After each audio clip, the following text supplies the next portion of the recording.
2020. A story from Richard Hampton's Gallery of Tragedies. Narrated by Coyle.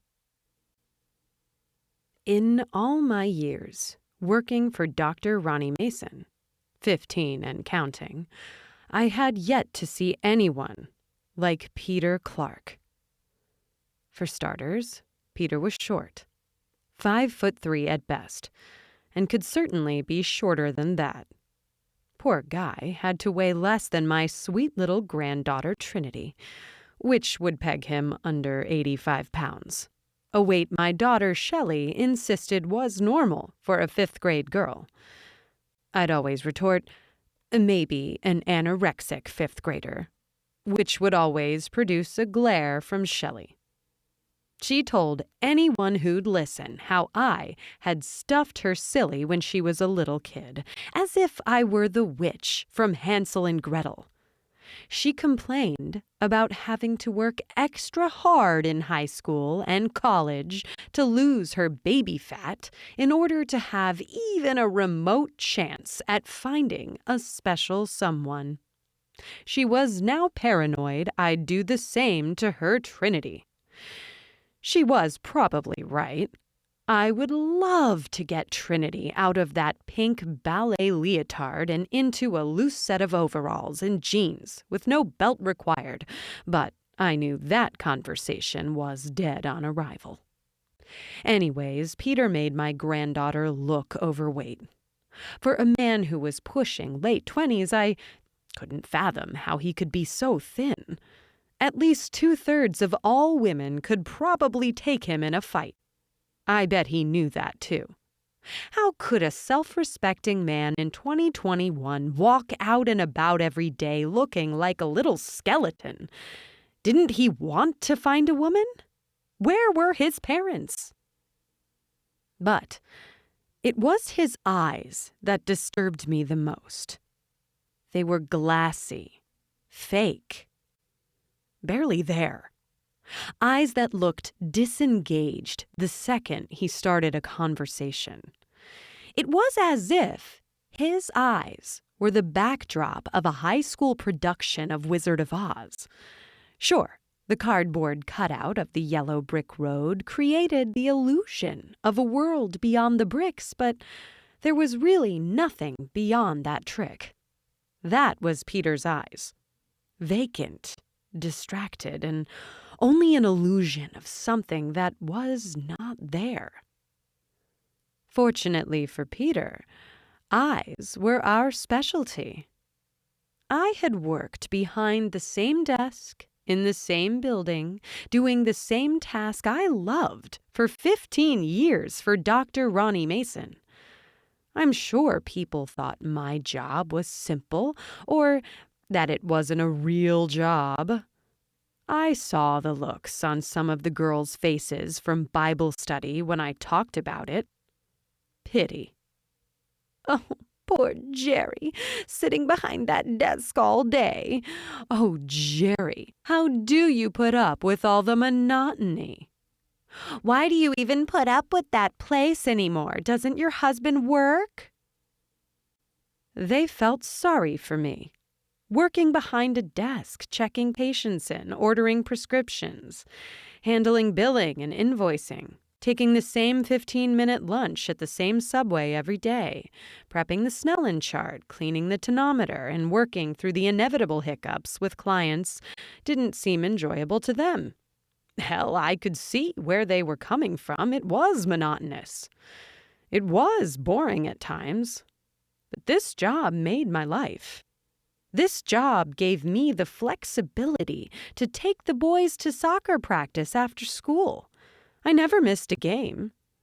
All throughout Shelley's numerous changing interests, violin, art, music, photography, cheerleading, the debate team, this job was flexible enough for me to be with her every step of the way. The same was true for my relationship with Trinity now. Apart from the flexibility, it was a stable 9-to-5 that never changed. Once I mastered the job years ago, I reveled in my own ability to outpace my coworkers, who at most would last 3 to 5 years. I loved that I was able to know my duties every single day. That predictability was nice. But most of all, the biggest reason I would work this job until I died at my desk was because of the moment. You've seen the moment. I was never good at pulling up the internet on my computer. I have so much trouble with those darn things, but Trinity has looked up the moment for me. It's usually babies or grown adults who have had extremely limited vision for their entire life and for the first time put on glasses. That's the moment. Finally, after all this time, they can see clearly. The videos on the internet are the more extreme cases, of course. That's why they are being filmed. The person putting on the glasses and seeing clearly for the first time usually bursts into tears and hugs everyone around them. People clap. It's such a happy thing. If I ever figure out how to log into my Facebook, we'll need Trinity's help with that too. I want to share those videos far and wide if I can. The moments at my job aren't as flashy as the moments on the internet because some people only have minor vision problems. But even then, seeing someone right in front of me put on those glasses for the very first time and gasp in amazement at the miracle of Dr. Ronnie Mason's work is breathtaking. It recharges me. It gives me the will to continue the work. My goal every day is to work as hard as possible so that everyone who comes through those doors will have the eyesight they have always dreamed of. Everyone deserves that moment, and until my dying day, I'd work to give them that moment. And I felt this for Peter, just like everyone. But Peter wasn't like everyone. I'll never forget the first time he came in. I saw him through the glass of the door before he even stepped foot inside. His lips had been moving fast, but as soon as he saw me, he stopped talking, and those vacant eyes darted far away from me. That was the first odd part of my experience with him. Had he been talking to himself? "Hi! Welcome to Dr. Mason's," I beamed up at him from behind the desk. Peter looked down at me and cocked his head slightly, as if he were one of those tiny dogs my sister Annie and her grandkids had. "Hi," he said, hesitant and lifeless. "Do you have an appointment?" I asked. "Yes, it is for 3. "Good. What's your name and email?" "Peter Clark. pclark2016 @gmail.com. "Thank you, Peter. Please take a seat in the reception area, and I will let you know when we can get you all situated." He gave me a faint nod in response and cowered over to the waiting area. This day was a Friday. I remember that detail because Fridays were usually the slowest day of the week, and Peter was pretty much alone in the waiting room, besides our tech Miranda and patient Amy Kearns, such a sweet lady, and her infant son, Patrick. The waiting room was essentially 5 or 6 old wooden chairs side by side on a single long mat of carpet extending across the wood floor. The carpet stopped right in the center of the room, and it was surrounded on all sides by 3 walls, each decorated with rows and rows of glasses frames. Canvas prints of attractive white men and women hung on each wall, each model staring off into space, trying to appear intellectual, with cutesy optometry text underneath, like, "I see you need a new pair," or "You're all I need." There was a door in the middle wall, 10 feet from the carpet, which led to the 3 offices we techs and Dr. Mason alternated using.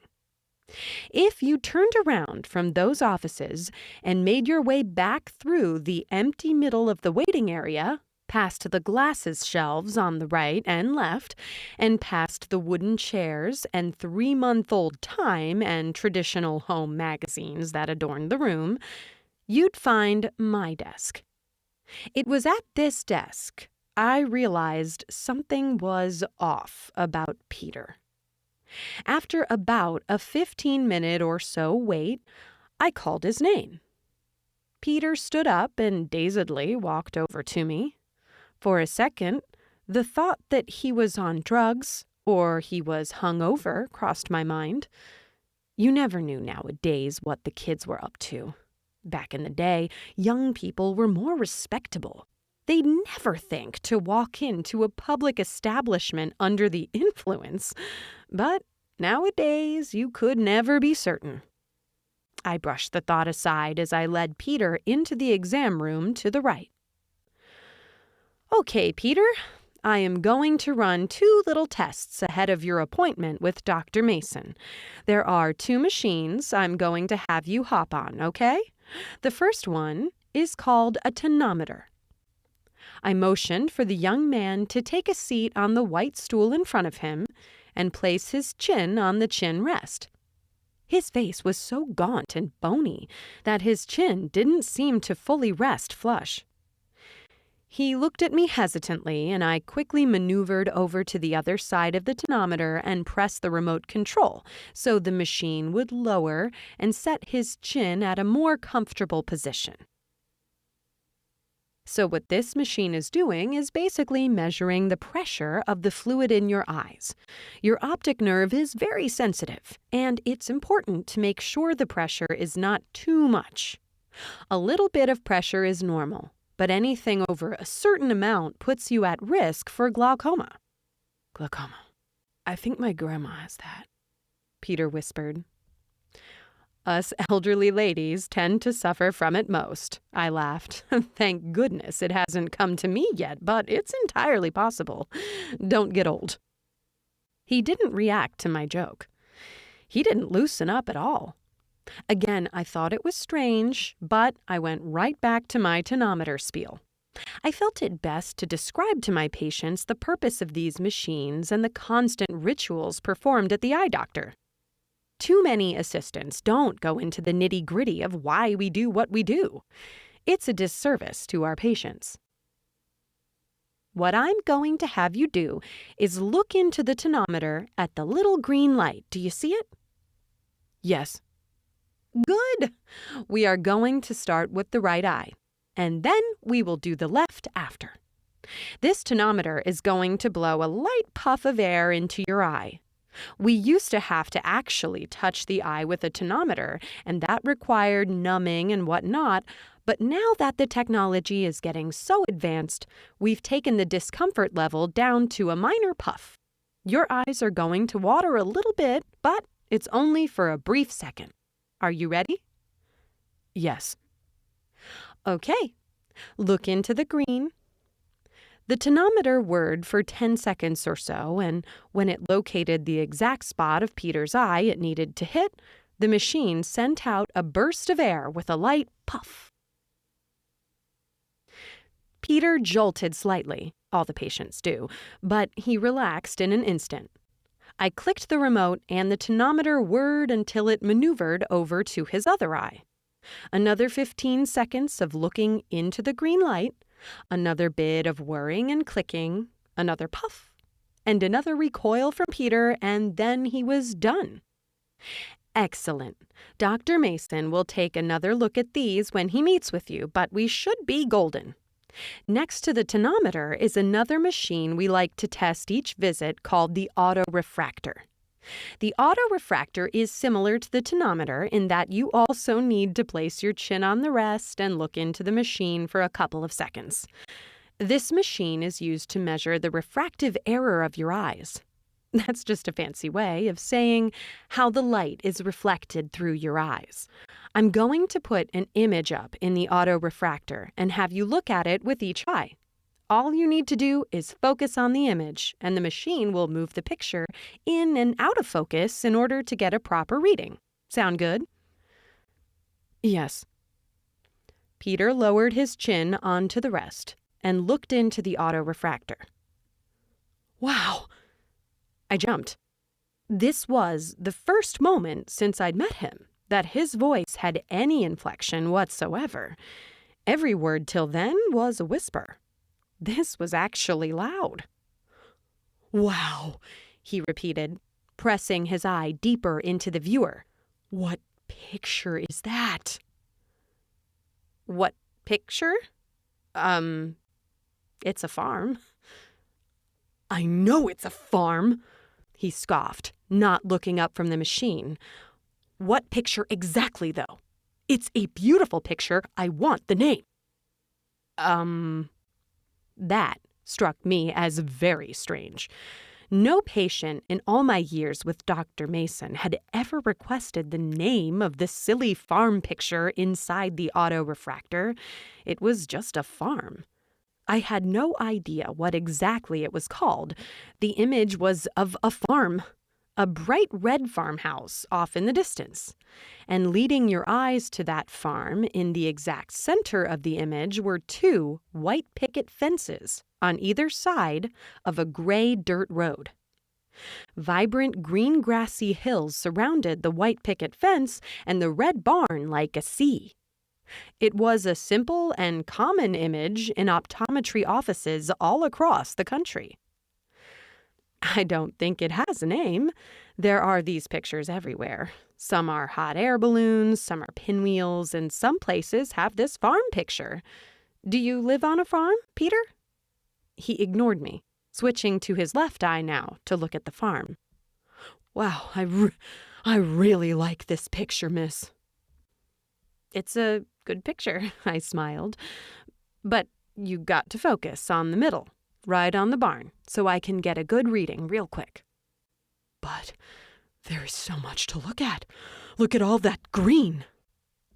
He was pressing his face so hard into the lens I felt an immediate urge to grab his shoulders and pull him back. It looked like it had to hurt.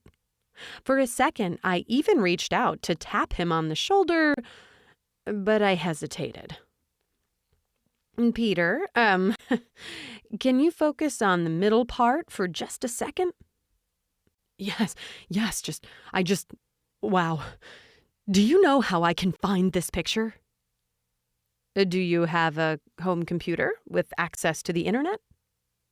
No. I have a phone, though.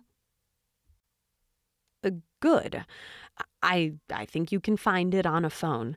Just go on Google and search for autorefractor farm or something like that. I think that would do the trick. Now, please, focus on the... I think I see someone. I jumped. Peter was on his feet now, his face off the lens, pointing wildly at the machine in front of him, his mouth agape. Peter, There's a man. There's a man at that farm. Peter, there isn't a man in... Just look, he said, practically leaping over the stool as he reached out for my hand.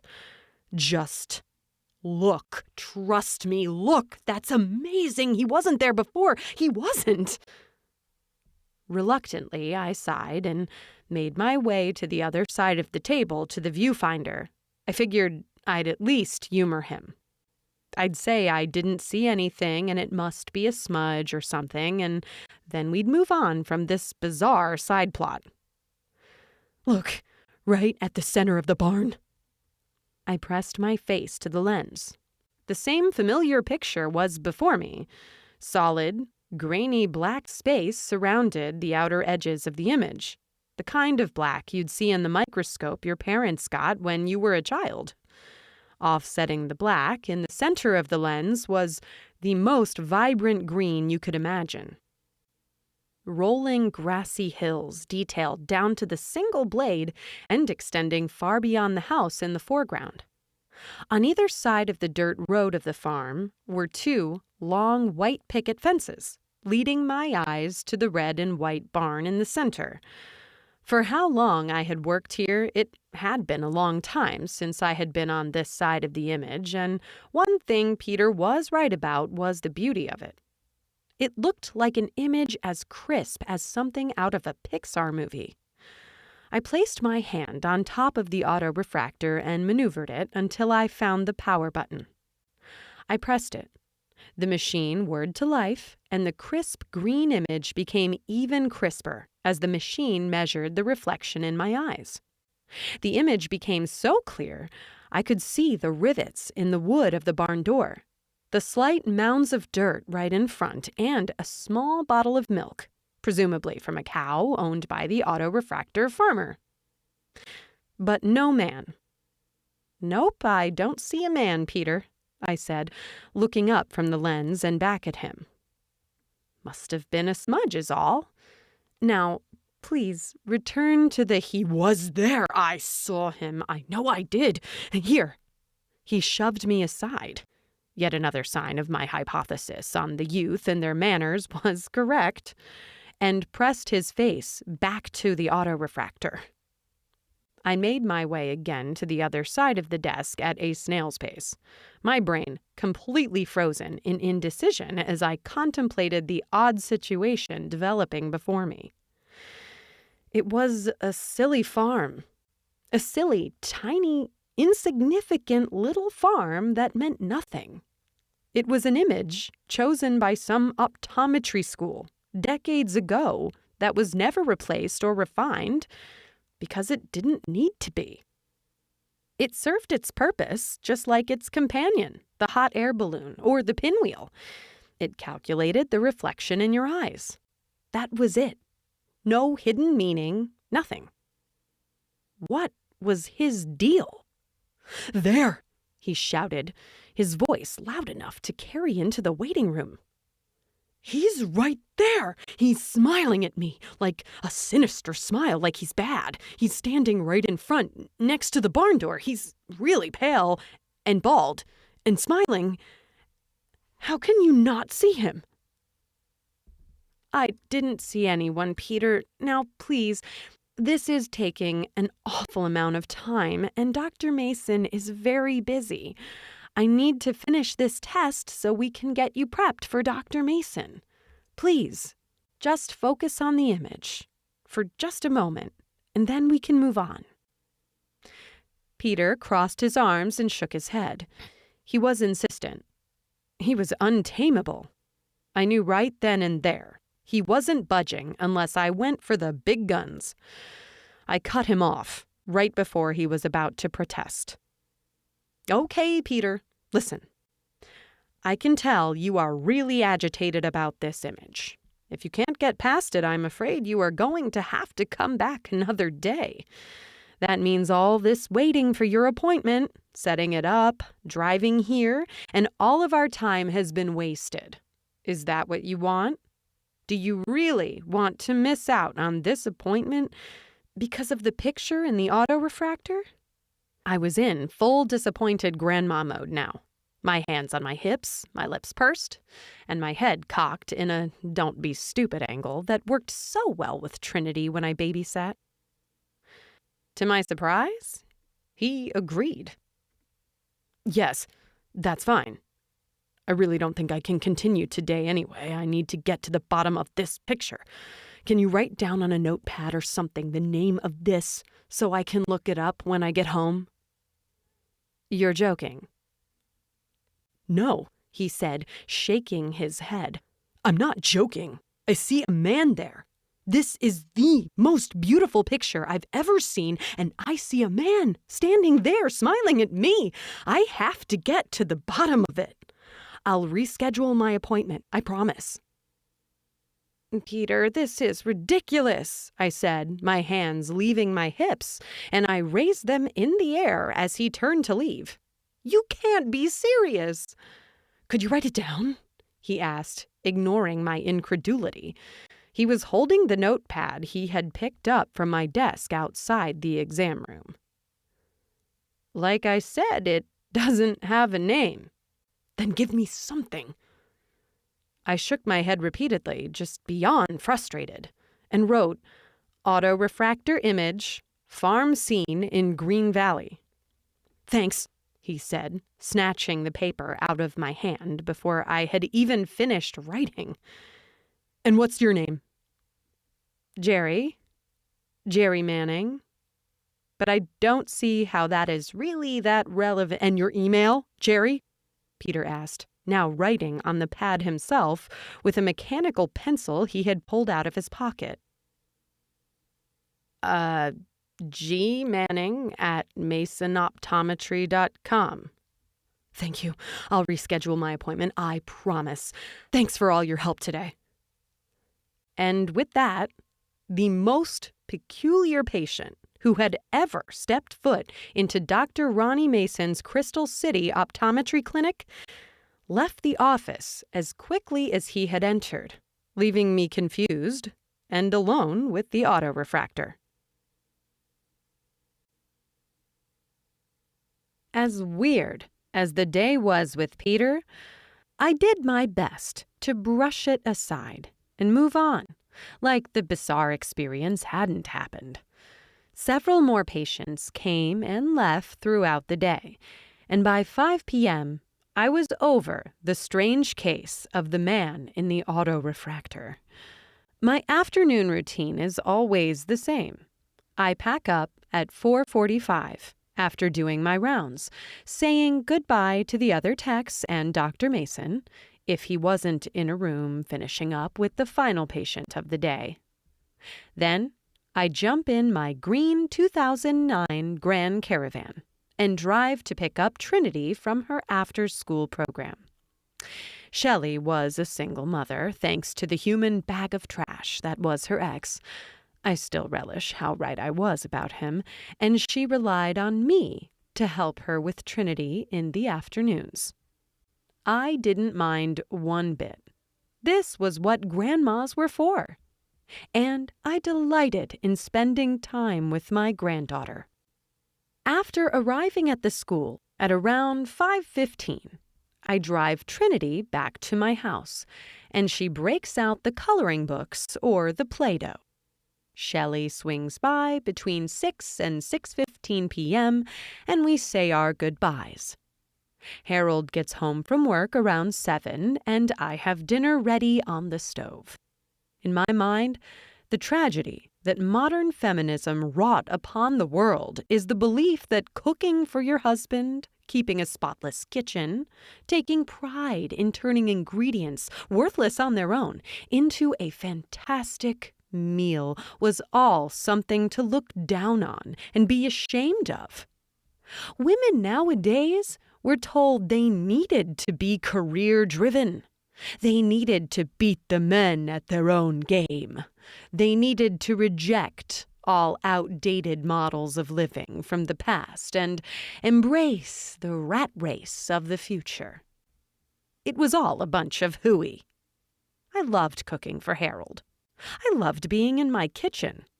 I loved seeing the smile that came across his face when he opened the door to the house and stepped inside to smell his favorite ravioli cooking on the stove and ready for him in minutes. I loved making a house a home, something a man would never come close to doing.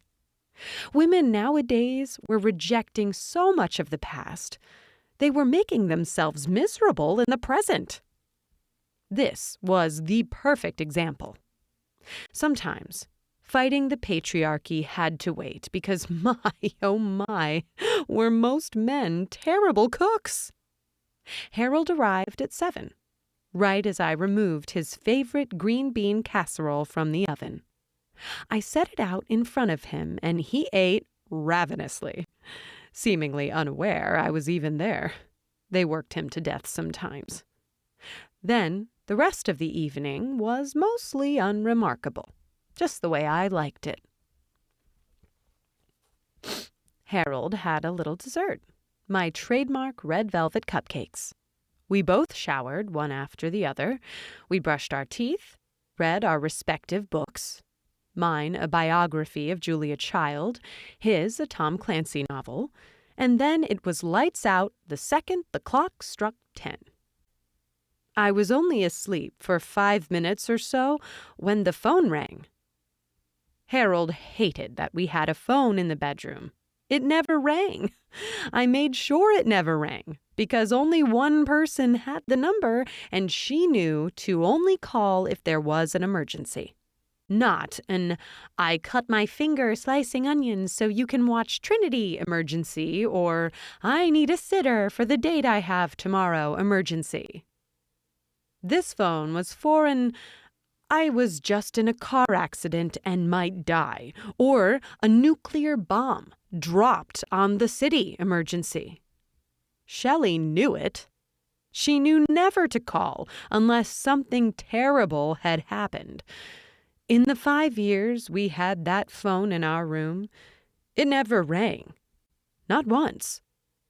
That's the way I liked it.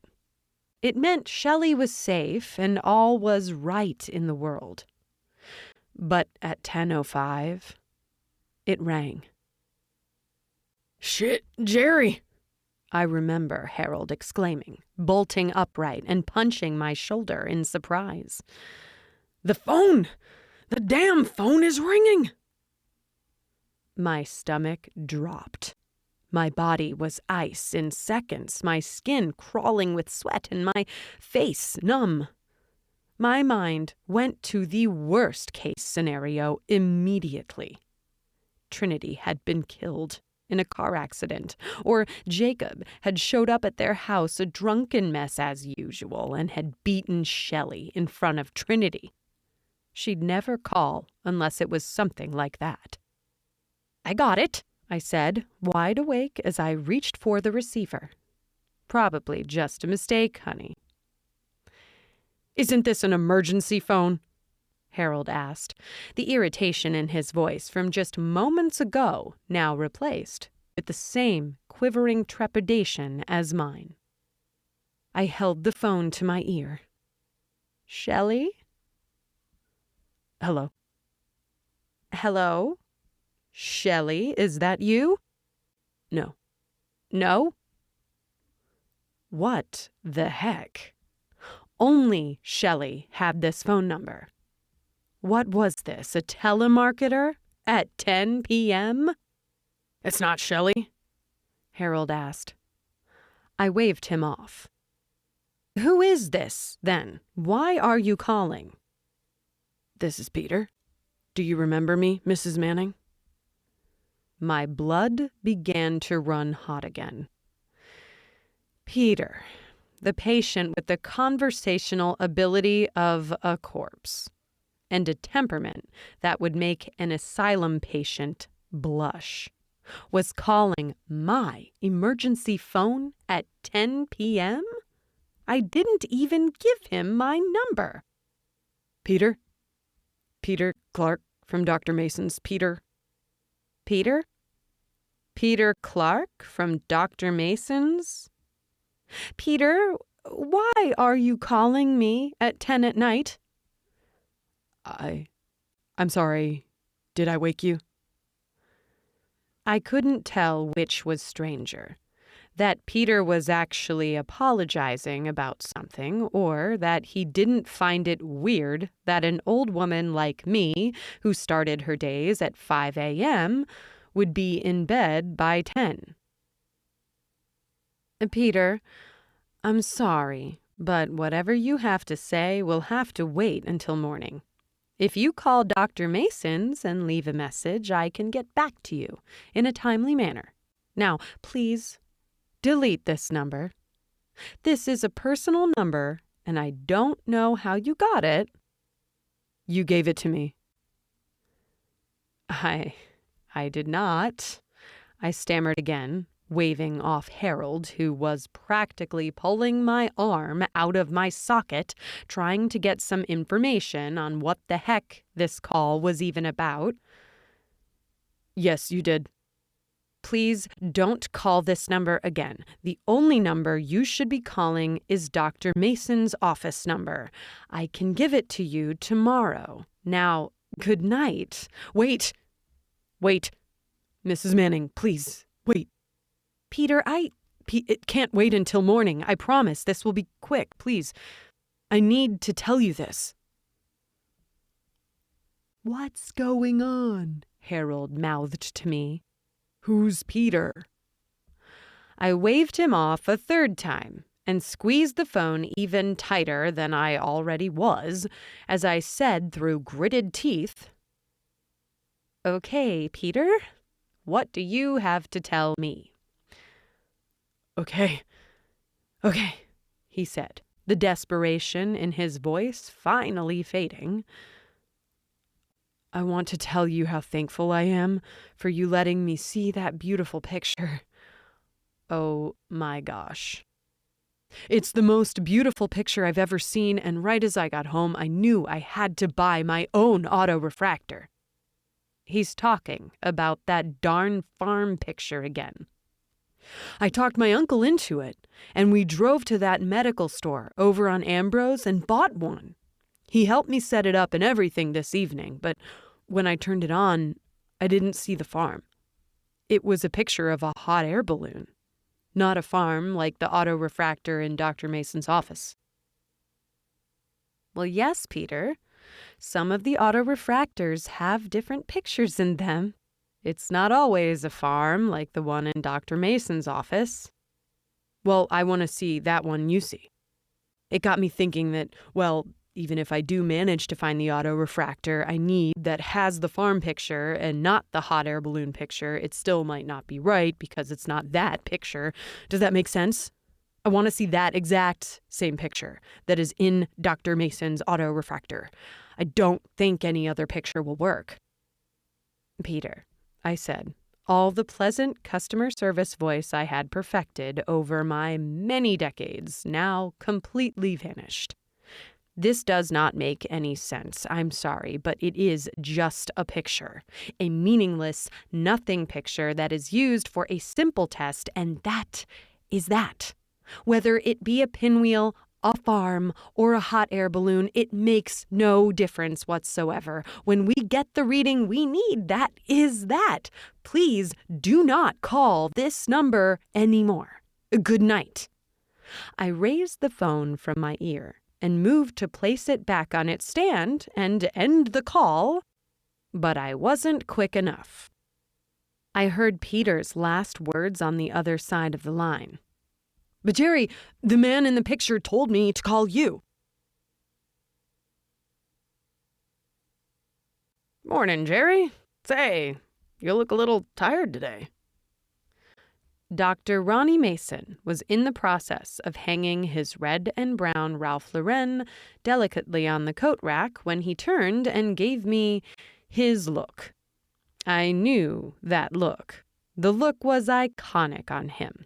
A quizzical look that broke the never-ending smile, eager personality, and rich and warm facade that always surrounded the 6-foot-tall, broad-shouldered, Clark Kent-esque caricature that was Dr. Ronnie Mason.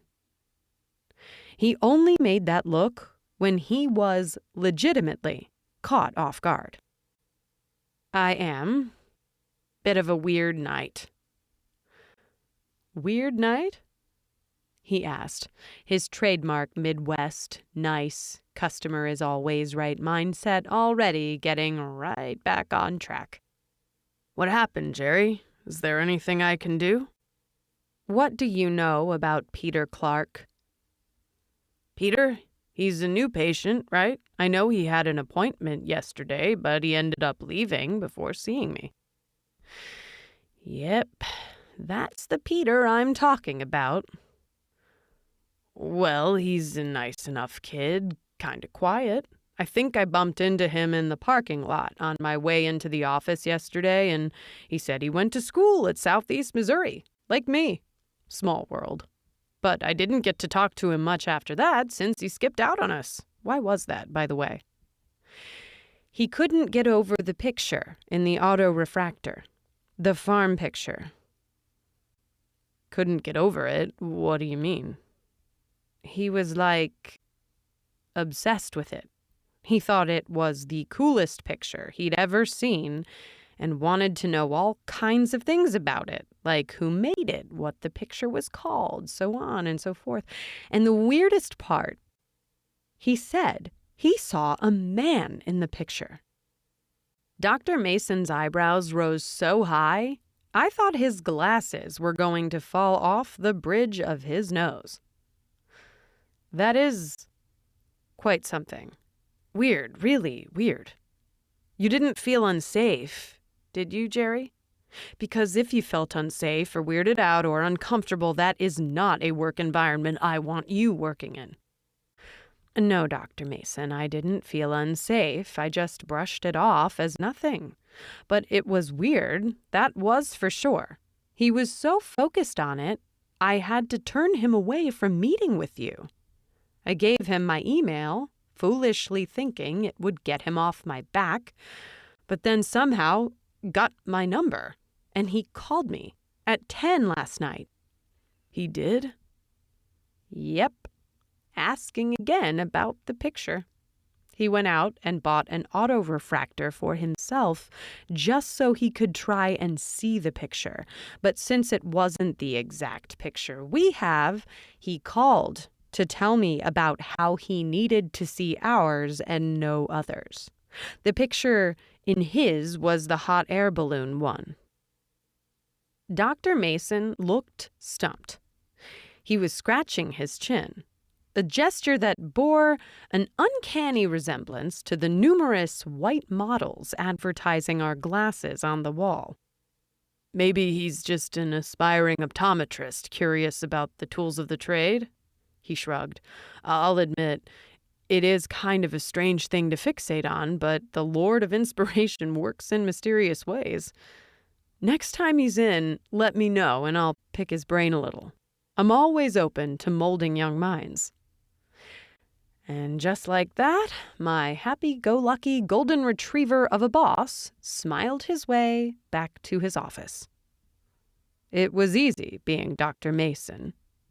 Everything had a happy and easy explanation, and at the end of the day, to the rich, attractive, and hyper-intelligent doctor, the world was his oyster.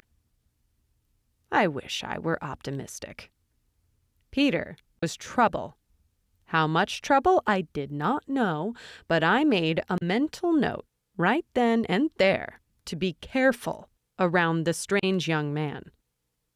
Maybe I was just overreacting.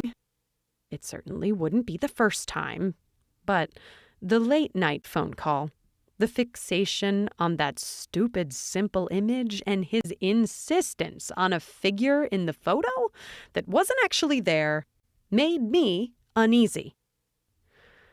Something was wrong. When I saw the patient's schedule the following day, I actually cursed out loud. I never curse. Never. I was known around the office as the lady who never curses. Some of the ladies even tried to trick me once, just to see if they could get me to curse without meaning to. I think it was the S word they wanted me to say. Jerry, what begins with S and rhymes with fit? They giggled. No, girls. I've been around the block far too long to fall for that, I remember saying to the chorus of their laughter. But the day I saw that schedule, I actually did curse. Shit. Big, bold, and clearly labeled on my work calendar at noon that day, Peter Clark, 12 p.m. appointment. I had to deal with this little freak again.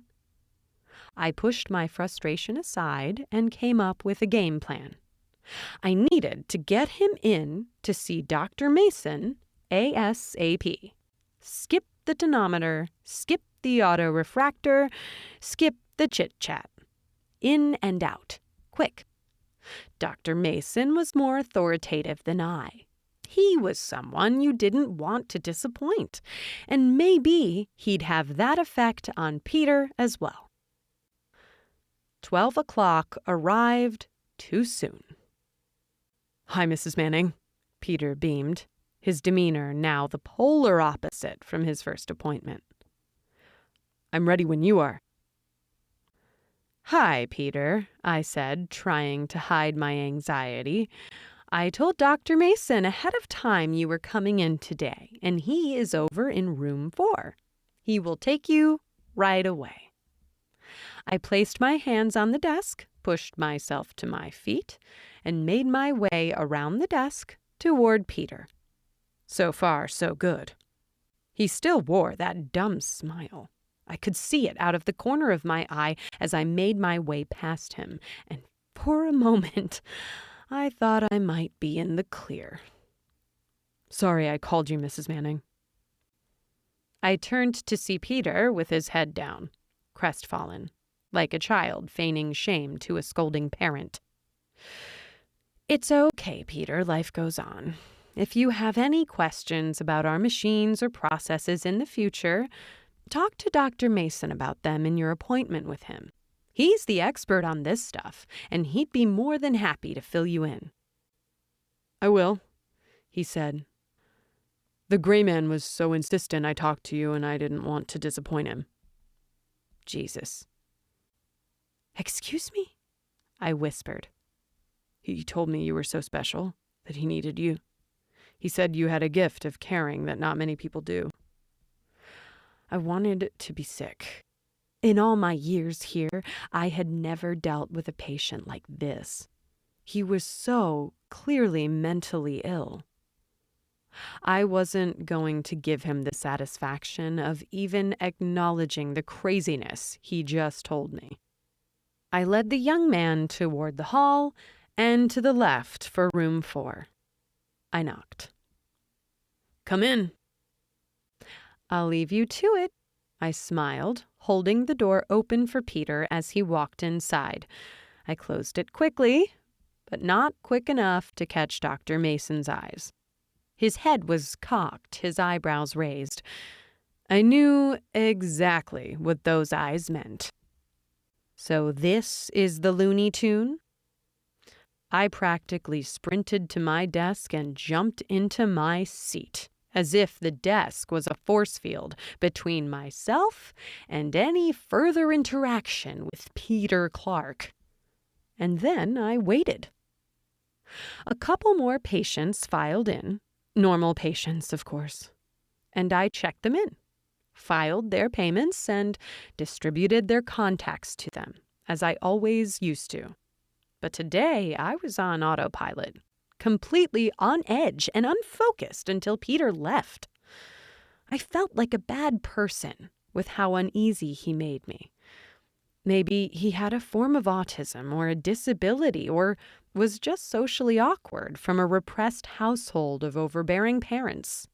It surely was that easy of an explanation for why Peter was so obsessed with the picture in the autorefractor, and that made me feel like a bad person for not giving him the benefit of the doubt. I went to church each Sunday like the Lord intended all of his people do, and I was skeptical he would be proud of my behavior these past couple days. Just the other day, Father had referenced Romans 2:1 in his homily. "You therefore have no excuses, you who pass judgment on someone else, for at whatever point you judge another, you are condemning yourself, because you who pass judgment do the same things." I needed to consider that I was the one in the wrong and not Peter, but I couldn't help how I felt. How much of my fear and anxiety about this patient was my own selfish, judging ways, and how much of this was my brain, God's most complex creation, tasked specifically with logic, telling me to run for the hills from this patient because I had good reason to. The question bothered me for the remainder of the 45 minutes between when I left Peter with Dr. Mason and when he returned. He opened the door to room 4 and gave one last wave into the room at Dr. Mason, and then made his way to me. Peter Clark was now the same glum, mumbling, and downtrodden Eeyore I'd met the day of his first appointment. "How did it go?" I asked, straining a smile as he reached the desk. "Fine. Dr. Mason seems nice. I don't have to get glasses yet, which is good. But he said I might need to next year." "Well, let's think on the bright side. Maybe a year from now, your eyes will improve. You are still a young man with some life left in you. Not like us old geezers." He didn't laugh. I gritted my teeth and pulled up his appointment card on the computer. "Okay, so copay is going to be $50 after we apply your insurance. Cash or check?" Peter's eyebrows rose. "What?" "Cash or check?" I repeated. "How would you like to pay for your copay today?" "Wait," Peter said, shaking his head and placing his hands on the front of his desk. "That's it?" "That's it. You are all done after you no autorefractor today?" "Nope, no." "Why not?" Peter exclaimed. I thought we had to do that each time I came in." "Well, since your first appointment was so recent and you weren't able to talk with Dr. Mason the first time, we didn't need to have you use the autorefractor or the tonometer today." "But I want to, Mrs. Manning." "Well, I'm sorry, Peter, but we will have to do it next time. Now, please, cash or check, and I'll send you on your way. I'm sure you are a very busy young man, and I don't want to keep you past your time." "Mrs. Manning," Peter said, his hands inches closer to mine on the desk, his eyes now glued to mine. "I have nothing to do right now. I have all the time in the world. Hell, everyone here is gone. There aren't any patients here right now. Where's the harm? Just one little peek, please. I just can't let it go. I know I seem crazy, but the picture is so beautiful, and I saw a man in the picture. I know I did. I tried what you said to get my own, and it was a stupid hot air balloon picture. No man. It wasn't what I needed. I need this, please." He had that pleading look on his face Trinity would give me when I took her out to the movies while her mom was working. "Please, Grandma, one more bowl of popcorn. Mom will never know. Can I have some Skittles too? Pretty, please?" Really, the only difference between my toddler granddaughter and this grown man pleading with me was the threat. The worst that would happen if I insisted to my granddaughter that we had food at home, too many Skittles would give her cavities and the candy was too expensive anyways, was that she'd just cross her arms and pout. If, in turn, I told Peter that no, he could not look into the autofractor and see that farm and the gray man he talked about. He wouldn't pout. He wouldn't cry a little. He could hurt me. "And Peter, let me get Dr. Mason. He might do a better job of explaining our uses of this machine than I do, because I think I'm not being an effective communicator." Peter did not protest. He only stood with his arms crossed. I could tell he was losing patience with me and the trust he had that I was some dutiful service industry worker who would adhere 100% to the customer is always right mentality was fading fast. "Dr. Mason," I called room 4, "Peter has a question for you."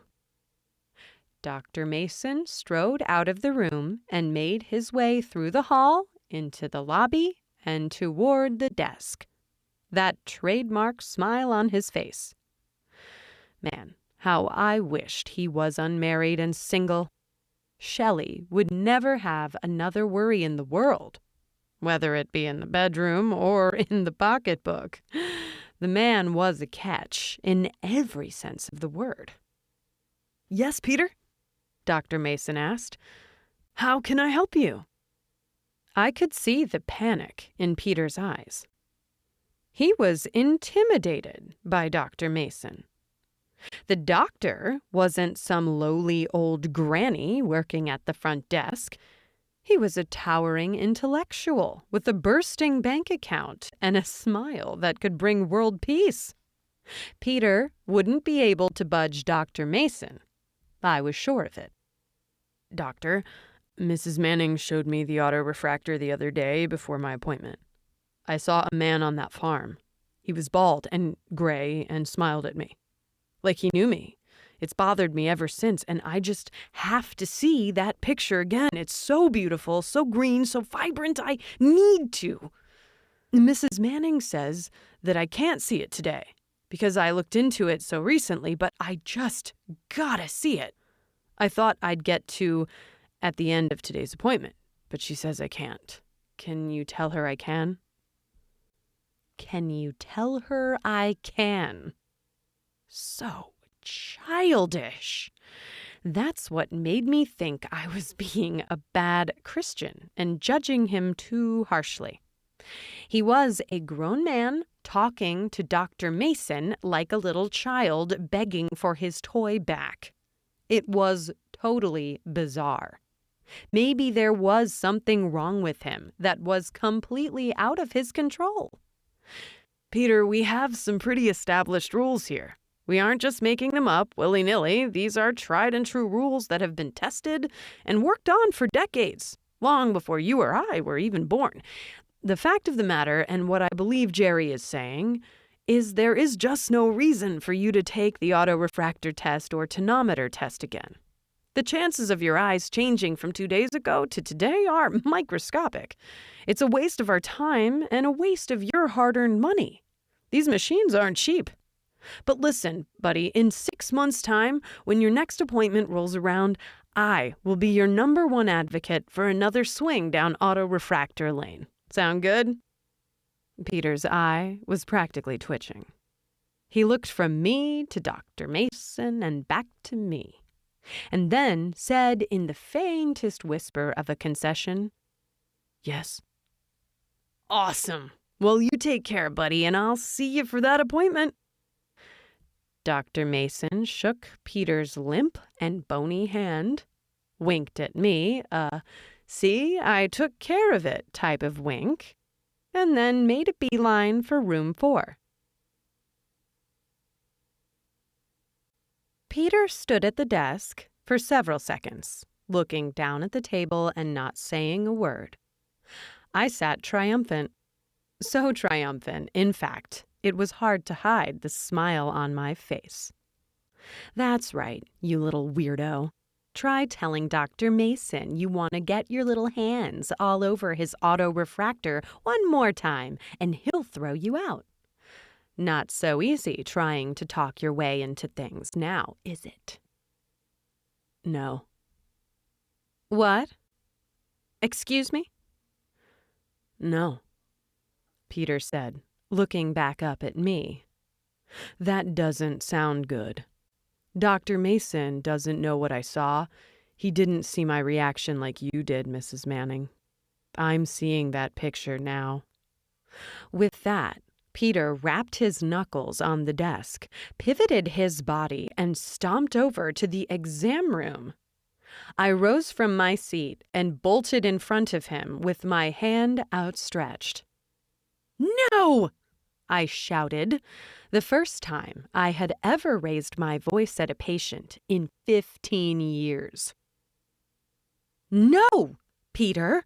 You heard Dr. Mason and you heard me. You are not getting a look into the autorefractor. It isn't right. It doesn't make any sense, and you need to leave." "No," he simply said. "Then I'll tell Dr. Mason," I said, "and he'll kick you out.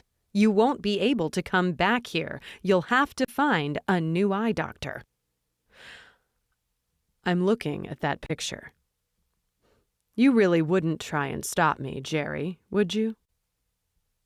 Peter advanced until he was right against my hand, which was blocking him from the door. He reached into his pocket and pulled out what looked like a red Swiss Army knife. He flicked the side of it. I could now see the distorted and dim reflection of my own horrified face on the side of the 6-inch long knife.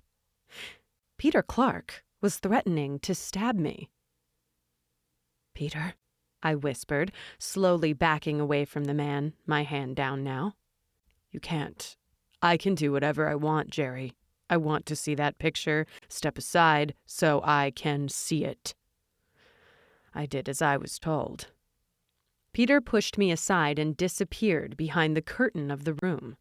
I followed him in, grabbed the control, and the machine whirred to life for his viewing pleasure. My skin crawled. I was pale. My voice was but a whisper. Some words couldn't even come out. My mind was fixed on my own reflection in his blade, a blade so sharp, one slice from the psychopath would cut through my neck like it was nothing more than tracing paper. I'd bleed out from my jugular before Dr. Mason could say astigmatism. Peter had his face pressed right up against the machine, both of his hands on either side of it, as if he were trying to jam the viewfinder as deep as possible into his eye sockets so the image would last longer in his mind. Rank body odor filled the room, either from me, because of the fear now cloaking my every move, or, more likely, from the boy in front of me, sweating like a puberty-ridden kid seeing porn for the first time. "Oh my God," he whispered over and over again. "I can see him again. He's smiling at me. He's motioning for me. He wants me." My eyes darted to the doorway. Could I make it around the desk and back into the lobby before he could peel his eye sockets away from the massive indentations the viewfinder surely made in his skull? Was there enough time to fling the door open, jump to the other side, slam it shut, and call for Dr. Mason to help me hold it closed? Peter was a weakling. He wouldn't be able to push the door an inch if Dr. Mason was on the other side. Or would Peter's vice-like grip on the knife be too powerful to overcome? All he'd have to do is jerk his hand to the right as I ran past, and he'd slice my belly right open. My blue scrubs would be soaked red by the time I collapsed at Dr. Mason's feet.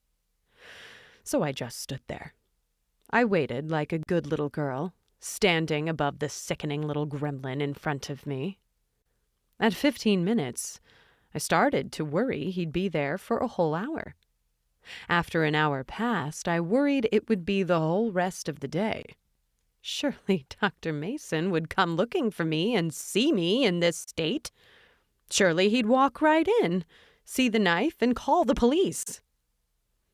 "Jerry," Peter said, "come over here." Peter, come on. Come look." He finally peeled his eyes away from the auto-refractor and looked up at me innocently, as if him holding me at knife point earlier had been nothing more than a figment of my imagination. "Come on, Jerry, take a look." He grabbed my arm, I flinched, and pulled me right in front of the viewfinder. "He wants you to talk to him. He thinks you can be helpful to him. He thinks you have a gift." The picture was the same as I always remembered. That vibrant, rolling green grass on either side of the white picket fence and dusty road leading up to the red and white barn. No gray man in sight. "Isn't it beautiful?" Peter asked. "It is, Peter." I pulled away from the auto-refractor and he grabbed my arm again. "Peter?" "Jerry." He smiled, leering up at me. "Thank you. That's exactly what I needed." And with that, Peter turned and left me standing in the room, shocked, scared, and alone. You're just going to text him? This lunatic, this maniac threatens you, the love of my life, and you are just going to text Mason? Harold was standing over me in the kitchen with his hands on his hips and his mustache quivering unusually. I hadn't seen him this angry since they canceled Cops on Paramount. Harold, I'm safe now. Okay, it's fine. I'm with you. I know the guns you have under our bed, honey. I'm not worried about that little runt coming here. What I worry about is his next appointment. He's going to come in as many times as he can to see that stupid picture. I know it. I need to get Dr. Mason to drop him as a patient, so yes, I'm texting him. He threatened you with the knife. And I'll tell Dr. Mason that. I'm typing it right now. Call the cops, honey. Arrest his ass. I don't want you going anywhere near that office until he's in jail, Harold insisted. Once Dr. Mason bars him from coming by, he won't be able to come by. There aren't any bodyguards there. Just 3 or so secretary ladies like yourself and Mason. He's no squish, that's for sure, but he'll be busy with the patients. It's you on the front lines at that desk. You'll be the first person that little maniac sees. Read my message, I said, shoving my phone in his face. Dr. Mason, I wanted to flag you some concerning information regarding Peter Clark. As I told you before, he has a particular interest in the farm image in the autorefractor. He says he sees a gray man there. To be clear, there is no person in that image. He refused to leave after you and I both talked to him. Peter barged his way into the exam room and spent a good hour looking at that picture. When I protested, he pulled a short Swiss Army-type knife on me. He clearly has something wrong with him, whether it be a severe form of bipolar disorder, OCD, or some other mood obsession disorder. I am concerned about him coming to the office and request we deny him any more services at Crystal City Optometry Clinic, effective immediately. Thank you. So, I asked, looking up at Harold's bushy, skeptical mustache. Here, he said, taking the phone from my hands. Let me make one edit. He put on his reading glasses and started typing, one press of his old arthritis-ridden pointer finger on the screen at a time. He licked his lips, smiled, and handed the phone to me. Now it's fixed. Dr. Mason, ban Peter Clark now, or this serves as my 2-week notice. Harold was angry with me the rest of the night, but I brushed it aside. He was right, of course. I probably should have called the cops, or maybe at least called Dr. Mason directly instead of sending him a text. A text didn't make the situation seem as urgent as it actually was, but I was too stubborn. I didn't like bothering anyone after office hours, even though this was clearly a great reason to forgo any old-fashioned manners I had in me. To my surprise, I didn't hear anything from Dr. Mason. No text, no call, nothing. I rarely texted him. The last time was probably that time in 2012 when it snowed more than the county had seen in decades, and there was no way my grand caravan was going to make it down my hill. I brushed it aside. He was probably extremely busy and just missed the text, or he was going to address it with me when I arrived at the office. So I packed my lunch that morning, kissed Harold on his old wrinkled forehead, and made my way to the office. What I saw when I arrived made my skin grow cold. All the lights were off in the office. No assistants in sight, no patients. The closed sign was hanging on the door. The hustle and bustle of mornings at Crystal City Optometry Clinic that I had grown so used to in 15 years was completely missing. Almost everything I could see indicated the office had been abandoned. Almost everything. Dr. Mason's truck was parked crookedly in front of the building. The driver's side door was open. a cascade of papers and eyewear advertisements on the gravel parking lot. The door to the office was cracked just slightly, and I could see a faint light coming from the patient room. The room with the auto refractor. I gripped my car door and took a deep, deep breath. I felt clammy, dizzy, scared. Dr. Mason was never here before me. He was perfect, neat and tidy, the stereotypical everyman. Why was he here this early? Why was his car parked so haphazardly and his doors still open? I didn't want to go in. I know what I'd find. There was a reason he never responded to my text. There was a reason the closed sign was hanging on the door. And there was a reason the only light in the building was coming from the auto refractor room. Whether it was bravery or stupidity, I do not know, but I found myself walking toward the building. Every nerve in my body was tugging me in the opposite direction, begging and shouting at me to turn around and never step foot inside the office again, but the stupidity was stronger. I pushed the glass door open and stepped into the office. I squinted my eyes to hide the inevitable carnage I was about to see.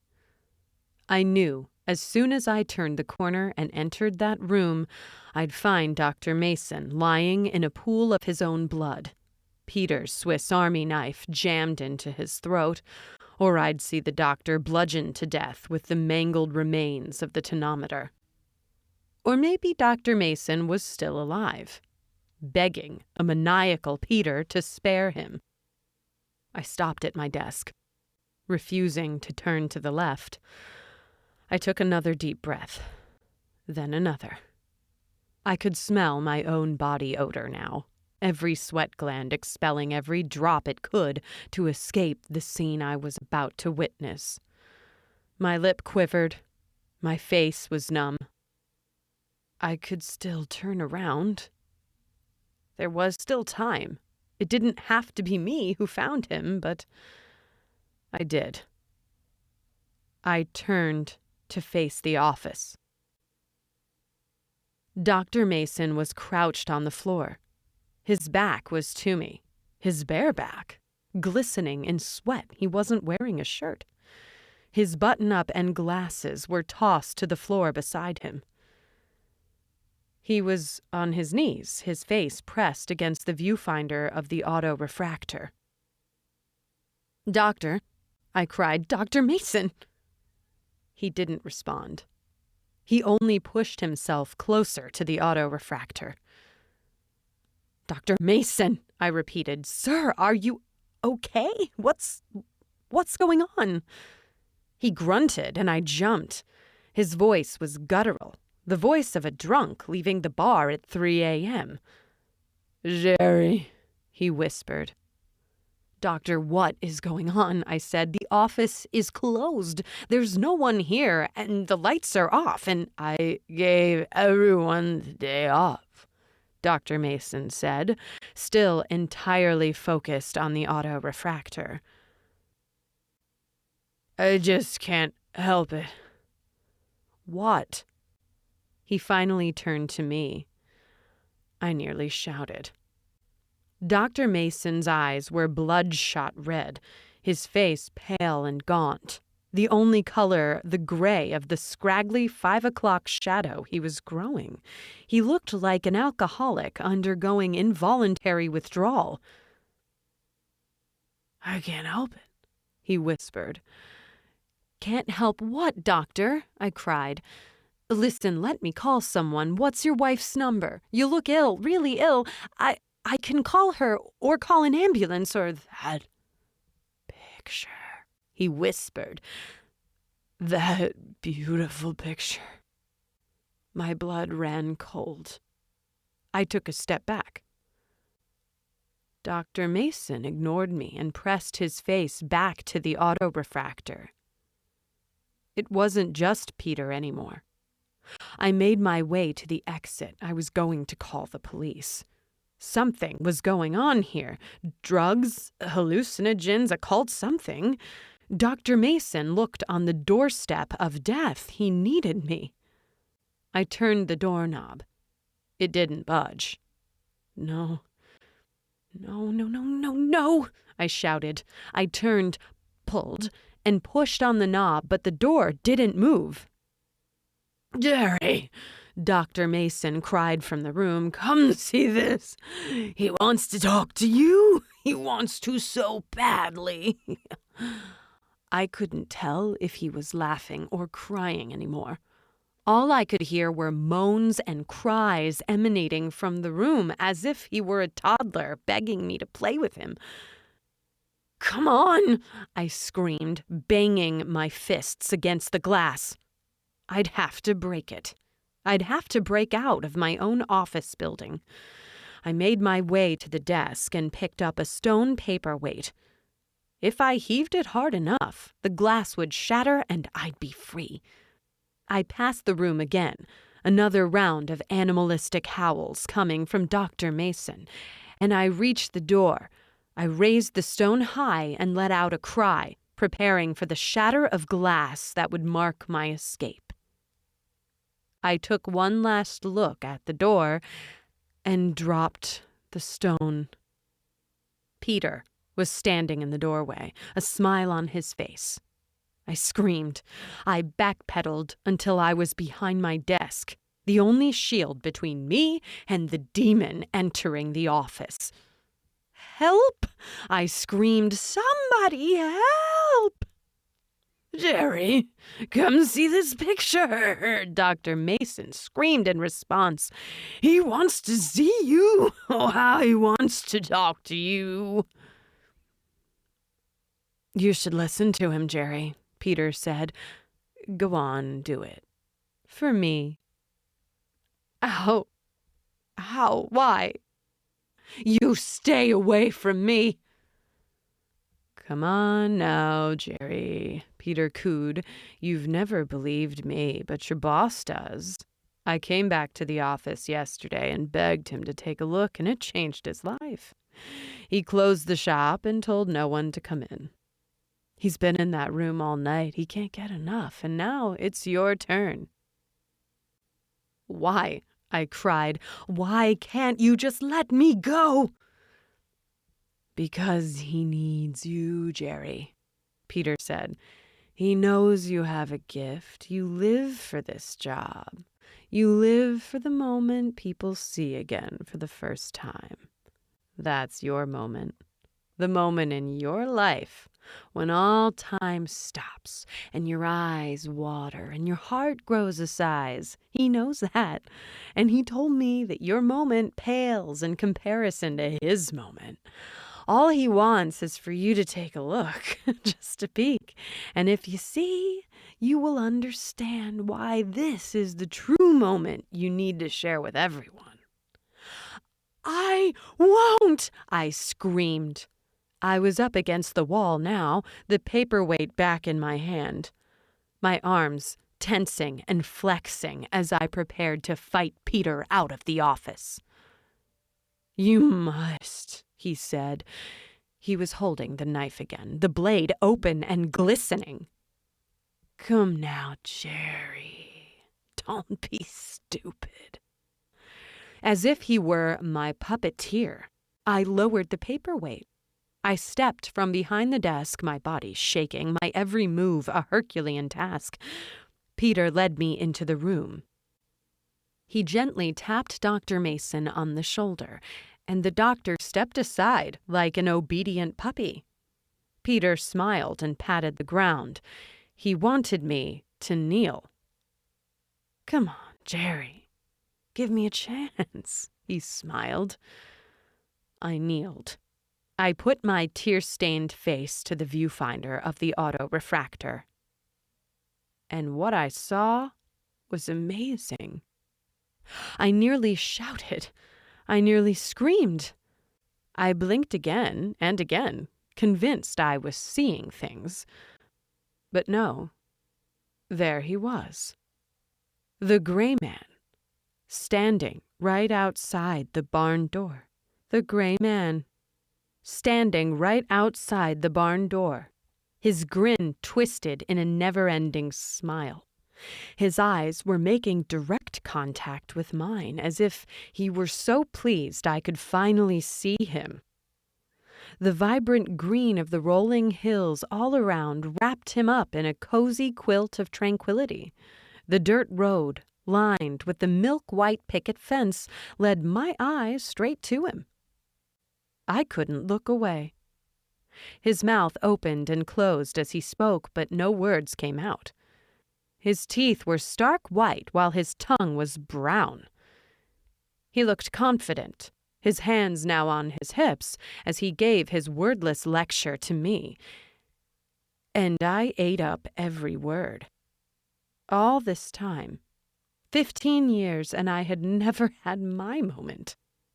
I watched as countless others put on their glasses for the first time. I never forgot their smiles, their cries, their surprise. No matter who the person was, if they were male or female, old or young, fat or thin, they all had the moment. And now I had mine. I could finally, for the first time in my life, truly see. It really was a beautiful picture.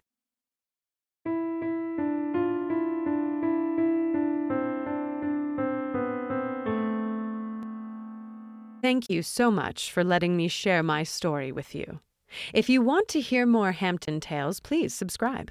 My full collection, Flowers That Bleed, A Gallery of Tragedies, is available now on Amazon. Click the link in the description. It means the world to me to be able to share my stories with you. Thank you.